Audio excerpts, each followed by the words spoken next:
Good afternoon. I'm Lloyd, Victoria. We're here to talk to you about history. And for what we've been asked to talk about, the history of steampunk. Or at least the last 10 years. To the best of my knowledge, there's been a lot of small events. We do know of a major event in Great Britain. And it's been around 10 to 12 years of developing from, wouldn't it be great if we could get together, to actually getting together. And in some cases, getting together in the thousands. The event in England is held in Lincoln, the city, in the Lincolnshire, in the Shire of Lincoln. And it is, it's held on the bank holiday in August, which is the last weekend in August. And people from all over the world come to this event. There are people that come from obviously all over England, Canadians, some Americans, New Zealanders are big on coming, Australians, the French, because they intend on invading England without the English knowing, and lots of people from Liechtenstein and other countries like Belgium and India. We were there in 2016, and we were the only Canadians there. In fact, we were the only North Americans there at the time. So we were part of a group called the Illustrious Group of Foreigners. And the Illustrious Group of Foreigners had their own parade. So everyone brought their national flag. So we were there representing this side of the Atlantic. And great fun. I remember seeing flags from India, Liechtenstein, France, Germany, Spain, all over Europe. And I think I remember the Japanese flag there too. Yes, and at the gathering of the illustrious, what was it called again? The Illustrious League of Foreigners. Yes, the Illustrious League of Foreigners. I remember sitting among the French, as they didn't know I was French, or that I understood them, conspiring to take over the Cathedral Hill, and also maybe taking over Steep Hill, which is very steep. Curses foiled again. Curses foiled again. The event itself was a lot of fun, and it's just recently. It will be taking place later on in August, and during the bank holiday weekend. And like most things these days, it is virtual. It's most of it is online. They're having a small event which they've renamed Sanctuary.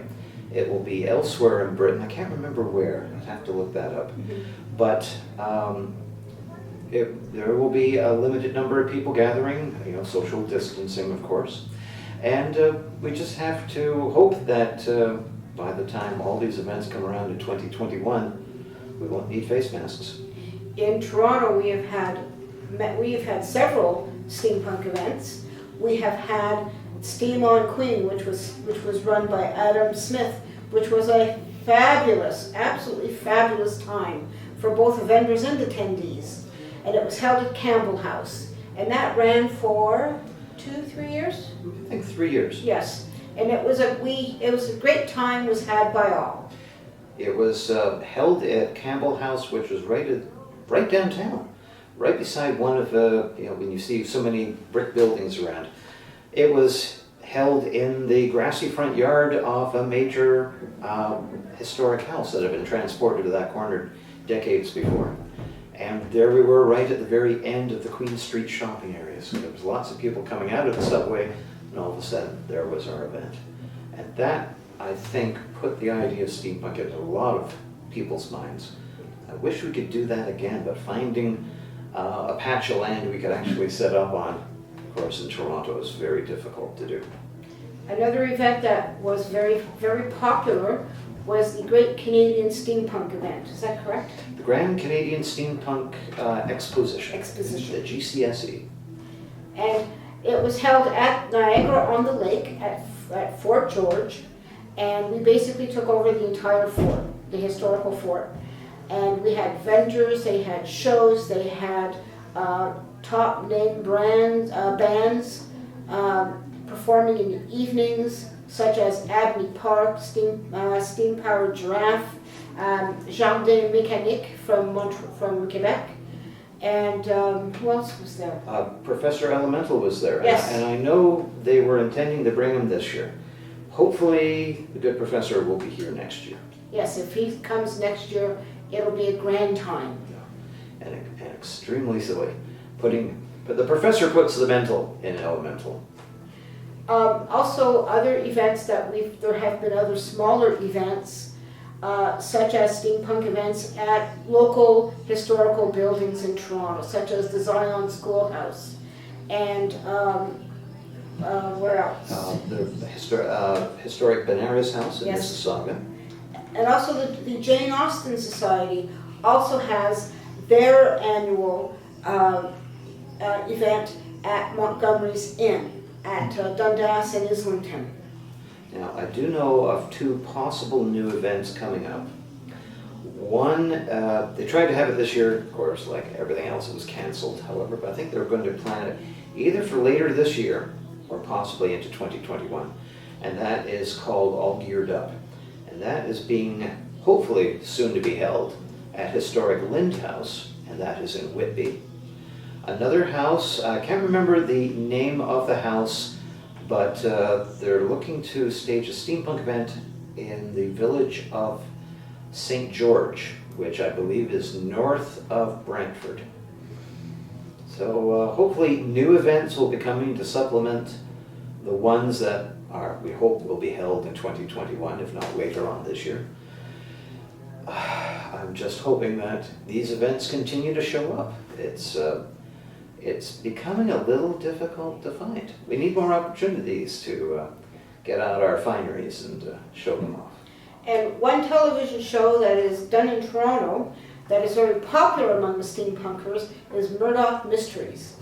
Murdoch Mysteries is a CSI type thing, type of show done in the when the show first started.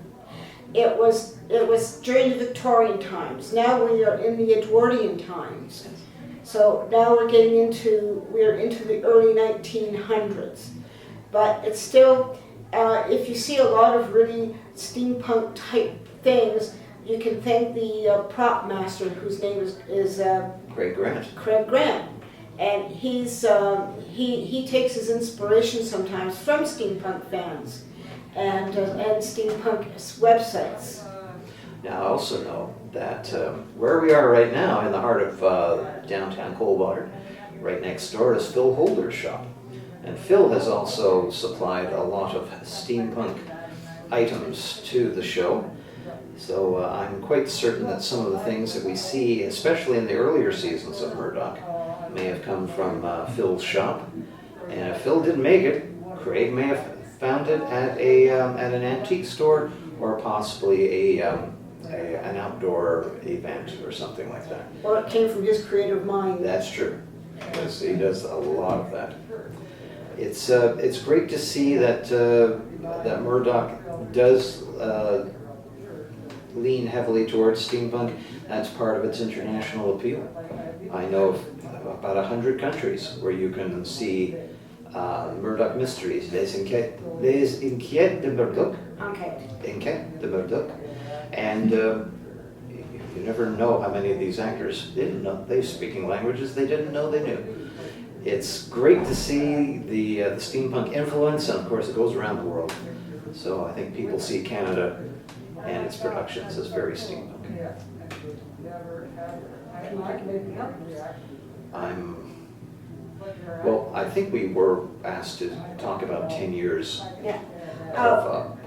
One thing that we maybe talk about is the costuming part of steampunk, and how a lot of people put their minds to it, and some of the incredible designs that are coming out, some of the incredible masks that are made, hats, and stuff like that. I find that there are changes over time. I do find on social media people will put up photos of their latest creations, and things change over years. What might not have been accepted 10 years ago as part of it, you know, complete part of it now. So we're always looking at newer costumes. We're looking at, well, there's a group called the Tea Scouts. The Tea Scouts have made Boy Scouts very much steampunk. It's a great organization. We are a little involved in it, hopefully to get more involved with it later on. And we've discovered ways to make campaign hats look very steampunk.